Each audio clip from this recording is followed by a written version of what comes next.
In this video, we are going to look at a great extension for automating multi-step sequences in testing web applications.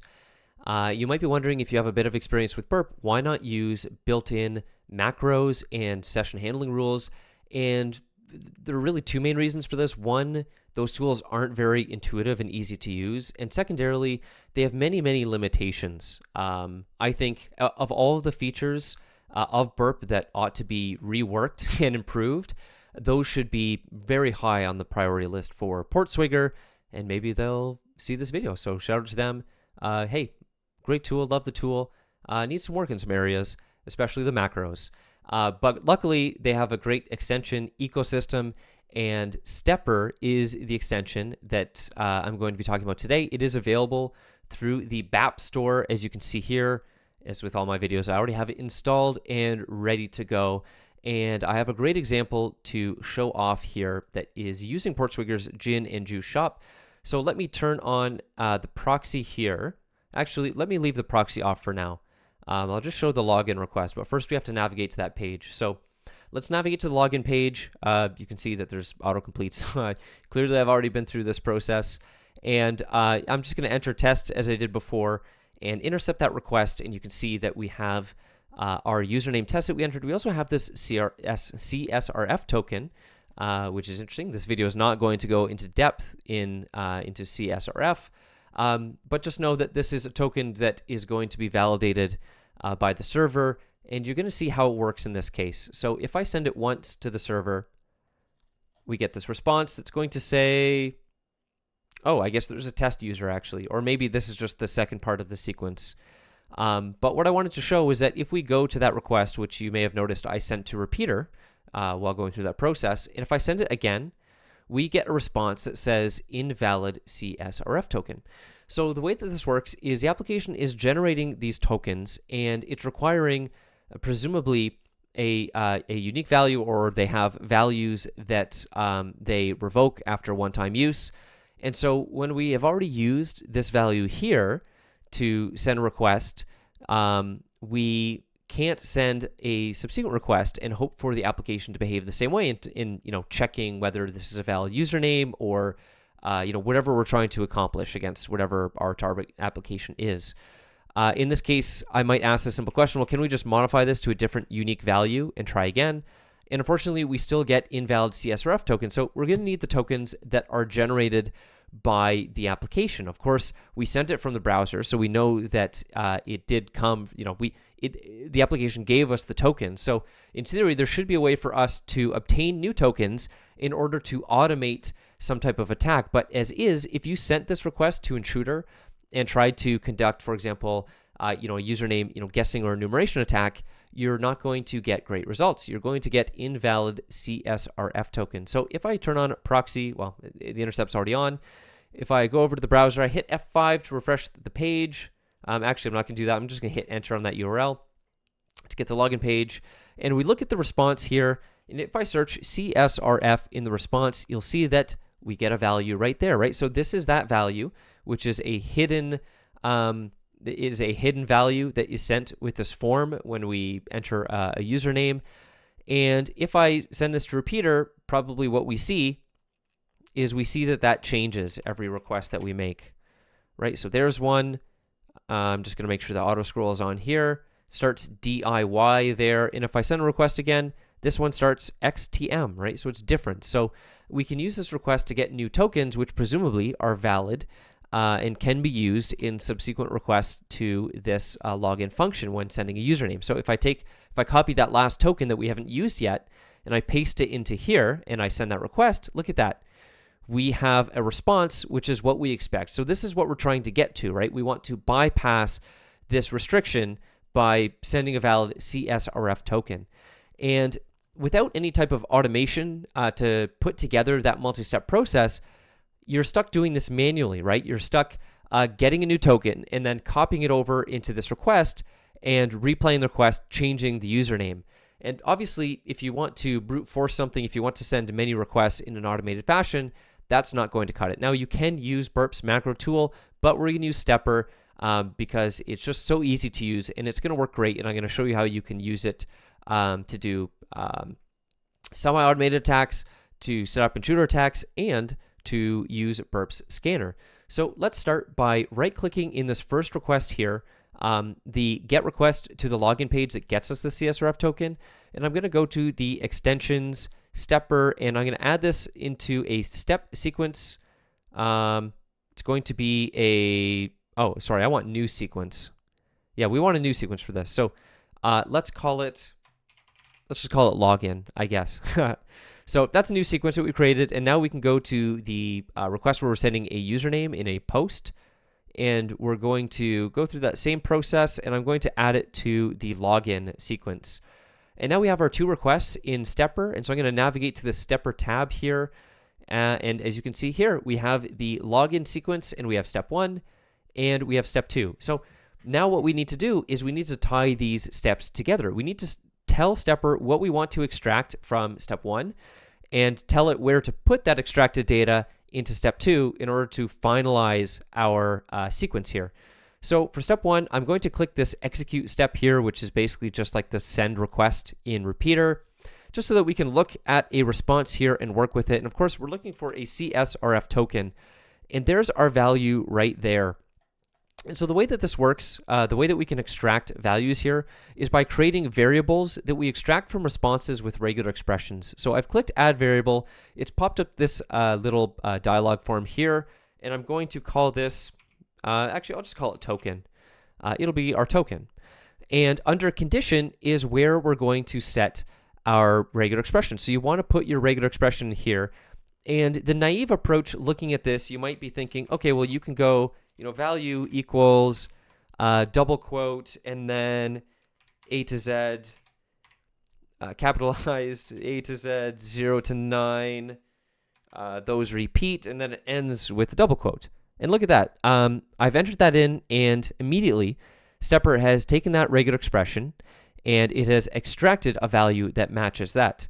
There are a couple of problems that you're going to encounter with this. The first problem is if we search through this form here, or the structure of this parameter, you'll see that there are actually 2 times that there are value parameters that appear as inputs for forms on this page. Now, conveniently, ours appears first, so we'll match that first. So, right, that does correspond to our CSRF value that appears in the value field there. But you might be in situations where you get an identical match somewhere else, and so it would make sense to expand your condition to get the unique value that you want. But there's a second problem here, which hopefully is obvious as well, and that is that we've matched the right area, but we're getting more than the token. Our value here is not just our token, it also includes the word value, the equal sign, and the enclosing double quotes. And we don't want that in our token. We want to exclude that. So there's a very useful feature that we can use here, which are look-around assertions with regular expressions. And basically it says match this at the beginning or at the end of what we're looking for, but don't include that. Assert that this is here, but don't include that as part of the match. And I'm not going to, this isn't going to be, this video is not a course on regular expressions, and I'm not going to go into great detail on this, but I will tell you about that technique, and I'll show you how we can implement it here. So this approach is going to look like this, where I believe this one is called the look ahead, because we are looking ahead from this value. And then at the end, we want to exclude that trailing double quote. So this will be a look behind assertion, and it should look like that. Now, if I click out of that, it's going to look at that. It matches our value perfectly. So we were saying, match the part where value occurs here, and we have the token that matches this form. And then ends with the double quote, but don't include, the value bit and the double quotes and everything else that we've included in those assertions in our match string. It's very handy when using Stepper to use that feature to match exactly what you want. So I highly recommend it. I highly recommend looking it up. If you're new to regular expressions or not that familiar with them, there are lots of great online tools that can help you build different types of regular expressions. And through going through that process, you will learn more about them. But again, we are not going to dwell on regular expressions. So we're getting that value, and now we want to move on to step 2, and we want to drop that value into this request. Of course, it goes in right here, right? Because right now, this is a static value. We want to make this dynamic. And so the way we can do that, of course, you can refer to the Stepper documentation. The developer of this tool has left us great documentation to be able to do this. So definitely check out the GitHub, which will be linked in the video description. I insert a $, type the word var, a colon, and then our variable name, which you'll remember, hopefully, is token. And just like that, that's going to insert our value there. And so when I send the execute step again, we get a different response because we haven't used the token that we previously generated that is captured in that variable. And it looks a bit weird because we're looking at a request that includes something like a variable that's replaced after we send it or after we click execute step. So you can't see the actual final form of that request, but you can always go to logger. And so I'm going to go to logger and look for the most recent request here, and you can see that that token was inserted right in here, right when the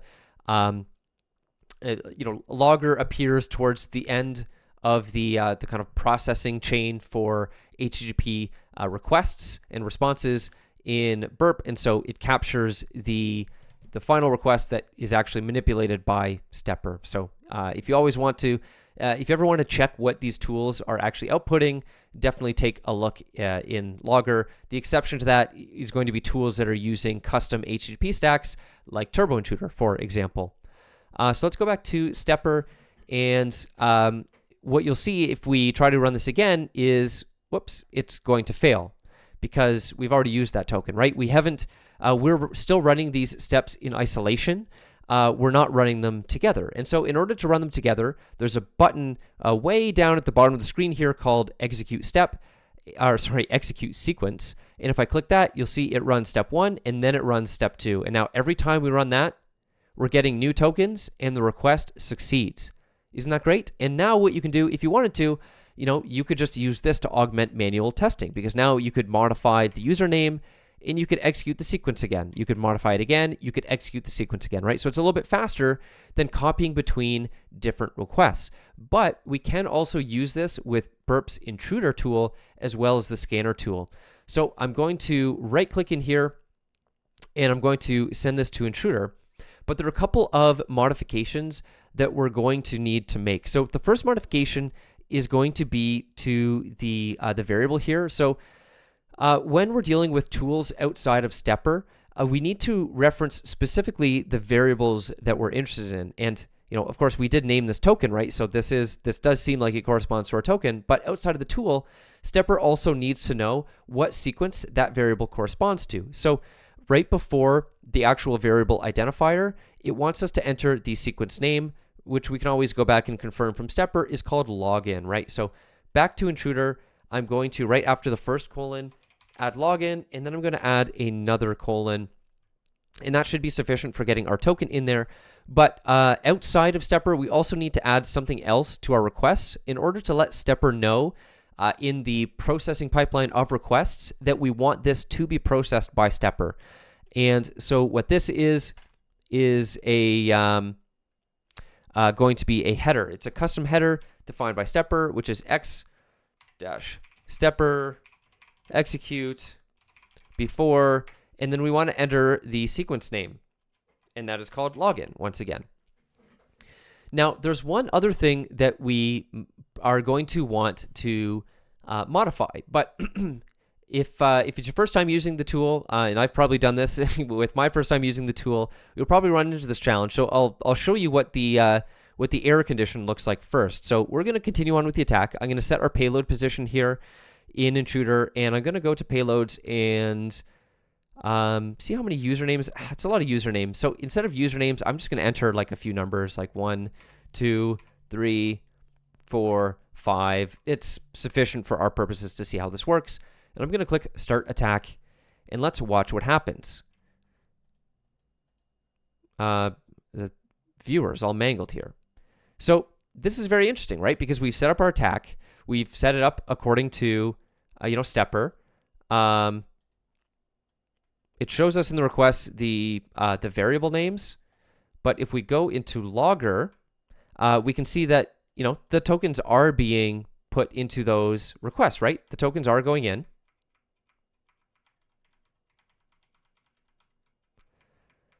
But there's at least one problem here.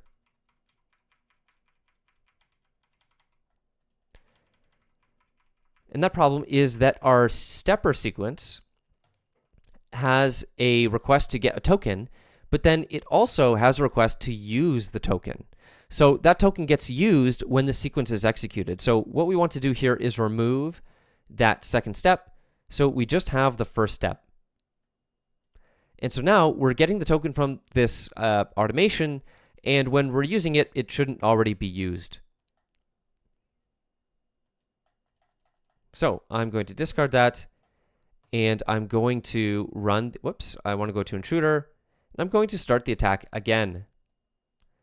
And now we get something actually also interesting. We get one attack that worked, and now confusingly in Intruder here, we do see the form of the variable syntax for stepper rather than the tokens, but you can always go into logger, of course, and see that the tokens are correctly placed in there. But you can see the issue that's occurring here. We have a token that remains the same for all of those requests, except for one, right? So this time the results are different. We generated one valid token that worked, but it only worked for the very first request.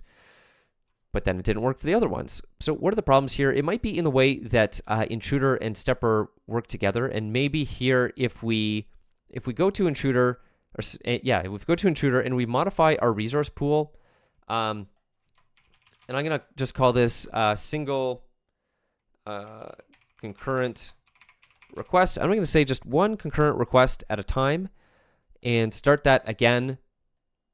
And now all of those succeed. So there might be an issue there in the way that Intruder and Stepper, coordinate with the launching of those sequences when there are multiple concurrent requests being sent. But in our case for this problem right now, that solves it, right? We can configure Intruder to send a single concurrent request. And so each time it is launching that stepper request, it's getting that token, it's saving that variable, and it's substituting in here. And as with all of these tools, we can go into logger and verify that that's what's happening, right? So what happened before was those requests were sent concurrently, and only one, and stepper was only triggered one time. But now for each of those, we trigger stepper, it gets a new CSRF value, it runs Intruder, and so on. Now, we can actually also use this with Burp's scanner, which I realized not too long ago, and is actually probably very useful in automating scans against multi-step sequences that are very hard to kind of scan otherwise. So what we can do here is, I'll just discard this attack. We don't really care about it. Go back into the attack here that we set up in Intruder. And let's say I'm only interested in scanning this username parameter, for example. I can right-click in here, and I'm going to click Scan Defined Insertion Points, Open Scan Launcher. And remember the issue that we ran into with our previous attacks.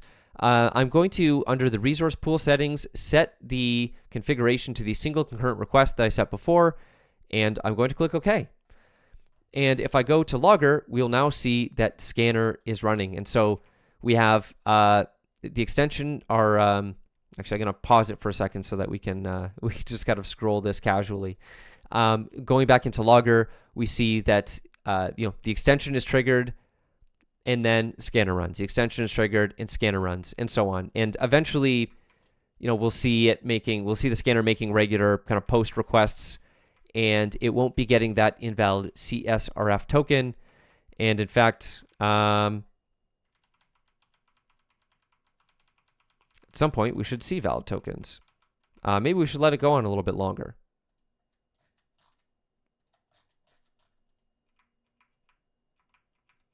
It's sending its own payloads currently. And here is the automatic backup again.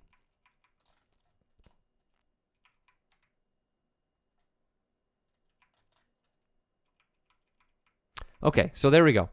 So now we have cases where the scanner is just injecting into the username parameter, and you can see that it is including unique CSRF tokens each time. Now, the scanner tool itself might be able to handle these cases on its own when scanning, when you're doing crawl-in scans. I think there are some features that have been built up into the scanner to help it identify these types of scenarios and automatically test, but I wouldn't make the assumption that it's doing that without inspecting the log, or probably it's just best when you identify these types of multi-step scenarios in web applications to set up attacks automatically anyways, because you're probably going to want to set up something in Intruder, and it just makes sense to trigger scans using this functionality to make sure that the payloads are actually getting to the application in a state that they're going to be processed. And that's Stepper. It's a very, I think, simple tool to use overall. I didn't go over every feature. You can also set global variables, which can be handy if you have maybe some type of session token that you update from time to time, and it is fine just to do it manually to update in there and reference it across requests, or you might have other purposes for it. You can create many sequences. You can also export and import sequences, which might be handy for you as well. But overall, it's relatively simple to use. I think it's very intuitive and is overall a great tool to automate those types of multi-step sequences in Burp. So give it a try. It's great.